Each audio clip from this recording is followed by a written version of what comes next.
Bonjour à tous, c'est Maxime de la chaîne Autodomo. Alors aujourd'hui, je vais vous présenter ce vélo électrique de la marque Diayou.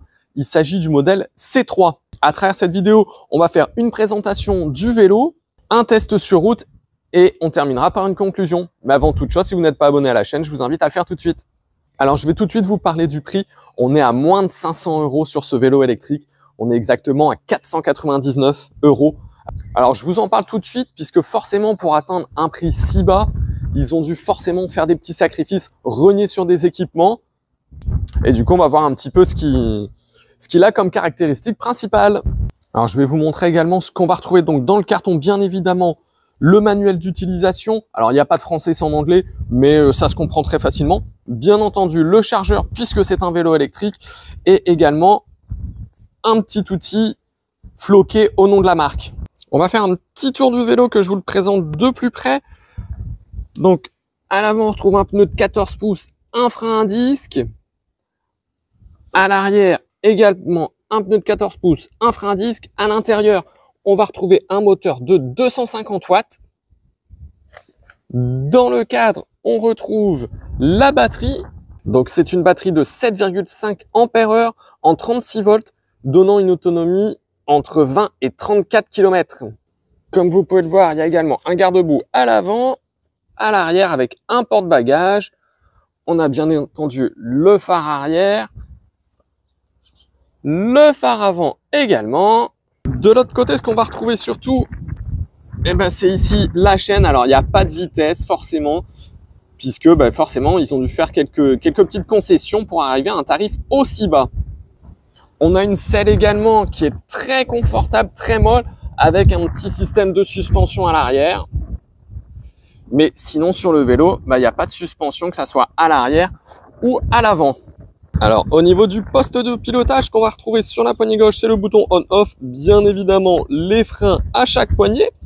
On va retrouver également ici, du côté droit, des petits voyants lumineux donnant le pourcentage de batterie restant. Un petit bouton pour allumer les phares ou les éteindre. Et également la poignée pour venir accélérer. Alors, pour rappel, ce genre de poignée est interdit en France. Alors, chose très sympa sur ce vélo, c'est que le guidon se plie. Donc, une fois le guidon plié et la selle abaissée, il prend vraiment pas de place. Alors, pour venir plier le guidon, c'est tout simple. On active la petite manette ici, on rabat le guidon, vous voyez, c'est tout simple. Et ça prend vraiment pas de place. Pour remettre le guidon, c'est pareil, dans le sens inverse, on remet le guidon à sa place. Et voilà, c'est extrêmement rapide. Vous voyez, une fois le guidon plié, la selle mise au plus bas, il est vraiment tout petit, il m'arrive à peine à mi-cuisse. Donc ça, c'est vraiment très bien. Notamment pour les gens qui ont un camping-car, une caravane ou des choses comme ça, il va vraiment pas prendre beaucoup de place. On se retrouve maintenant donc sur le vélo pour voir un petit peu ce qu'il a dans le ventre. Alors comme vous avez pu le remarquer, pour les démarrages, je suis obligé d'actionner un petit peu la poignée afin d'avoir un petit peu d'accélération. Sinon, le côté électrique est un peu faiblard pour le démarrage. Mais sinon, après, on n'a plus besoin de l'utiliser. Le côté électrique prend bien le relais. On peut voir que c'est assez agréable de rouler avec. Bien entendu, il manque un petit peu de puissance tout de même, hein, mais ça va surtout être pour des balades assez tranquilles dessus. C'est pas un VTT ou un vélo pour faire de la vitesse, hein. On verra après que pour atteindre la vitesse maximale, c'est un petit peu compliqué avec, il faut beaucoup mouliner. Mais voyez, pour des petites balades en ville ou des choses comme ça, ça suffit largement. Alors voilà, je suis de nouveau sur la route. Là, vous voyez que j'étais en train de pédaler. Là, je me mets en mode avec la poignée, donc électrique pure, voir un petit peu ce que ça donne. Et vous voyez qu'on avance quand même très très bien avec. Alors, honnêtement, on n'est pas à 25 km/h pile, hein, on est un tout petit peu en dessous. Je vous montrerai juste après avec le GPS ce que ça donne, puisque comme vous le voyez, il n'y a pas de compteur sur l'écran. Enfin, sur le guidon, c'est un petit peu un point négatif pour moi. En même temps, voilà, vu le prix, c'est un petit peu normal. Mais on peut voir que, vous voyez, avec la poignée de gaz, on avance quand même plutôt bien. On est quand même entre 22, 23, 24 km/h. Donc, vous voyez, ça avance plutôt pas mal pour faire de la ville et des petits trajets avec. Alors, on va faire un petit départ arrêté, voir un petit peu la puissance qu'il a. Et uniquement avec la poignée de gaz, hein.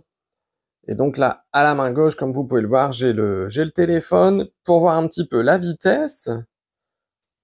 Et donc on voit que ça accélère quand même plutôt pas mal. C'est pas un foudre de guerre quand même, hein, mais on avance quand même plutôt pas mal.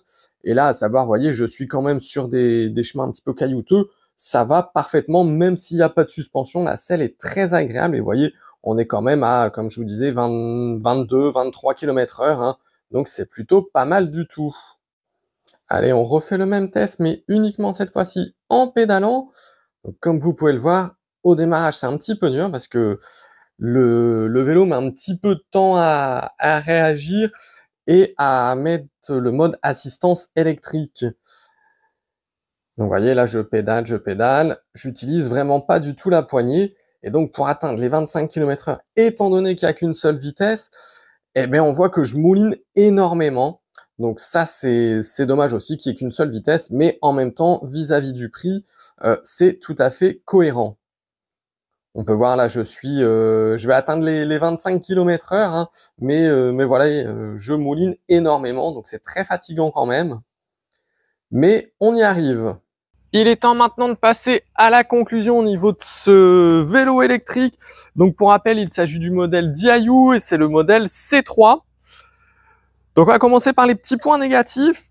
Bien entendu, je vais voir ça en fonction du tarif, puisque forcément à 500 €, comme je vous l'ai répété plusieurs fois à travers la vidéo, ils ont dû faire des concessions. Moi quand même, j'aurais aimé qu'il y ait un petit compteur de vitesse au niveau du guidon. Ça aurait été pas mal quand même. J'aurais bien aimé aussi que l'indicateur ici, au niveau de la batterie, les petits éclairages, hein, les petites LED soient un tout petit peu plus puissantes, puisque quand on est face au soleil, on voit pas très bien. Après, dessus, on est très bien installé. La selle est bien molle, même s'il n'y a pas d'amortisseur. C'est assez confortable.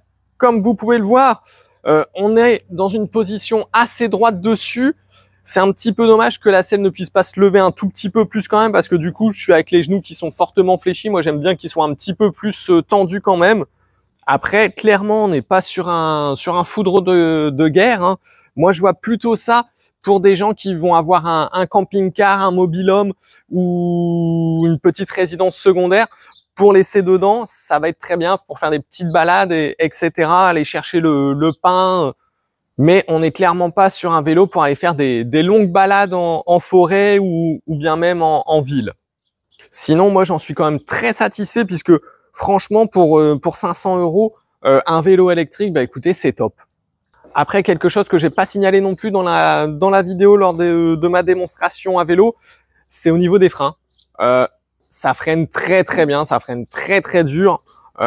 Si on freine de la roue arrière, bah on fait des bons dérapages avec, hein. Donc pour vous montrer la qualité du frein, franchement, c'est vraiment très très bien là-dessus. Voilà, j'espère que cette vidéo vous aura plu. Si c'est le cas, n'hésitez pas à la liker puis à vous abonner pour d'autres vidéos.